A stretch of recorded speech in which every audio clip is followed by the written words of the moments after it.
Well, we're putting in all our tomato sticks. We've been using these. Some of these have been used for 20 some years or more because they're kept in a shed all winter long and they're only in the ground 3, 4, 5 months. But they're little 2x2 salt treated. You can buy them at the big box stores for probably just over $2 a piece, and they last a long time. The end we sharpen with a circular saw and make a point on it all 4 sides, and then we mount these other pieces with 3 deck screws. A 2.5 will go through 1.5 inches and 1.5 inches and hold it pretty securely, and we call them hammer blocks, and that's what we drive these things into. Now, I used to get on a ladder and beat on them from the top. And then one day it dawned on me that I could stand on the ground and beat them in the ground.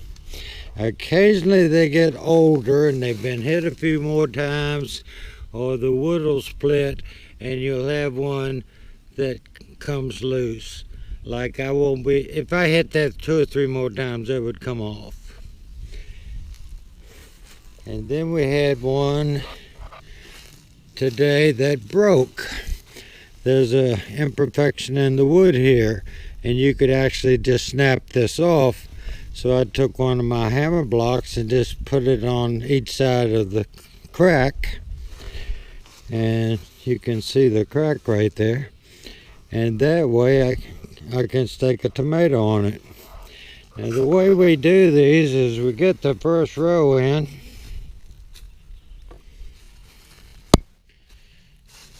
and then we come down and just sort of eyeball it and throw it in. And since it has a sharp point, now that one's got a little dull over and some erosion from being in the soil so long. And I had to pull this one out because the block broke off, and I just put a new one on it. So normally speaking, I'm not standing in the row. The tomato's going to be planted. The root ball is going to be here, and it's going to come over to here on an inclining slope up on the soil and be tied onto the stake. And that's how we get so many tomatoes. And all we do is I try to line it up with that and line it up with that and just drive it in the ground. Now I'm going to get my bride to film me. Okay. Well, there's a hammer block. This is a very heavy sledgehammer. I don't know if they call it a 4-pounder, or some of them are 28 ounces. But all you have to do is hit that hammer block. You see that one trying to split? But it's in the ground. You can see where it was in the ground before. My brother will show you that mark. See, all I had to do is drive it into where it was the year before. And if you show that one over there, you can see about where that one was a year ago. And see, that's pretty much where it was. So that's all it is. Putting stakes in to grow tomatoes on with a hammer. We got our fences up for our cucumbers, and we just have to plant them and put our irrigation system down. We've got a row of stakes for peppers. We don't usually grow but 5 or 6, but we got some yellow, red, and California wonders this year, so we'll probably have close to 18, and we usually have about 39 tomato stakes, and we might be past that. We might have put them a little close together, and there might be 42 in here. And clean out all those stakes out the shed. Now I'll show you tomato plants around here that we brought down yesterday. Try to keep them out the breeze. They've been in the sun. They already have flowers, and they're 4th of July's, Better Boys, and Sweet Millions. Now we have a few more 4th of July's than we needed, So there's 1 can of Better Boards, 1 can of Sweet Millions, and 2 cans almost of 4th of July's. And then this one down here is a few extras of all of it. And these are some marigolds that we had down here. They got beat up in the rain at our house the other day, and right now they're trying to recover. Well, got up early this morning because see the sun's on that back corner, and I'm going to have worked till 1.5, a little about and a half of digging the holes for my tomato plants to be planted, and I'm going to start up there right now since the sun's getting on that corner, so I won't have to be digging the holes in the sunshine. We plant theirs on an angle. We plant them. We'll put the tomato in the milk carton, the root part down here on this end, and then we'll run it up there, and we'll have little nylon hose ties on there to hold it up. And all you have to do is start away from the pole. That's about 30 inches or so, and you go down.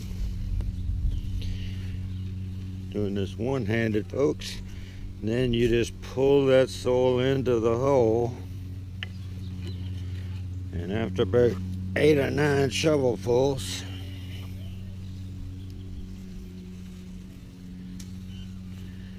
you have a grade there, so that you lay the pot, the half-gallon milk carton worth of roots here, and the vine lays across this, and we turn it up the pole.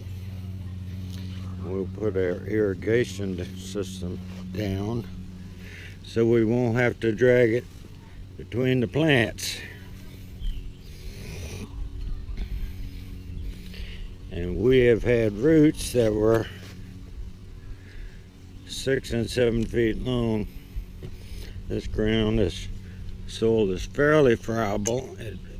It did rain a few days ago, fairly heavy rain, but see, it's just a tapered hole, so it lays on the ground, and the vine above the milk carton comes up to here.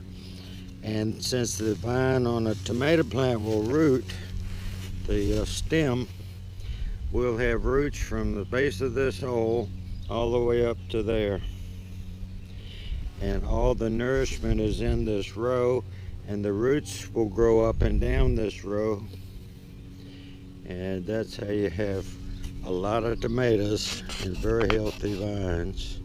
And then when you have a drought, it'll conserve moisture, and then we will bring all that leaf litter and part of our compost pile back over and put it on top of it, and that will save on watering and cut down on weeds. Well, there's the empty containers and the leaves that we have to cut off the bottom. Most diseases that tomatoes get are soil-borne, and you get it from the rain splashing on the leaves and the ground and getting on the leaves. That's why you always see the spots on the lower leaves. So you don't want your leaves in contact with the ground or close to it, so the water can't splash on it.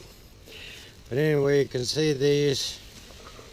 I would like more root in them, but that's more than enough because they are less than 60 days old, and they are getting on the wilted stage because they're a little on the dry side. If you try to transplant super wet tomato plants from a large container, the soil will all fall over off of it, and you'll just be stuck with some roots because the soil with the water on it weighs so much it just falls away and can break off your roots. So we do them on the dry side, and then we take that hose and soak them down, and these are sort of wilting before we cover them up, and that's one ready to be covered. See, I just threw some soil on it to keep the the stem in the ground. I cut all the leaves off above the ground so it can't splash on it.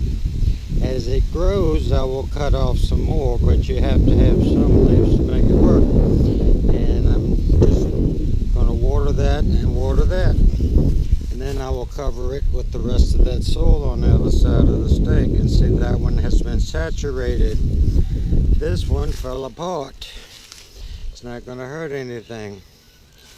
When you put water on the roots, just a soaker hose, there's no force on it, you will dislodge some of the soil. You can see it right there. Sort of like that. So all those roots will come in contact with the soil that goes on top of it, rather than waiting for the root to come out of that mass of soil to get to the. So we put a little water on it, that will just soften it up enough that the roots will be able to get out into the new soil that we're covering it with.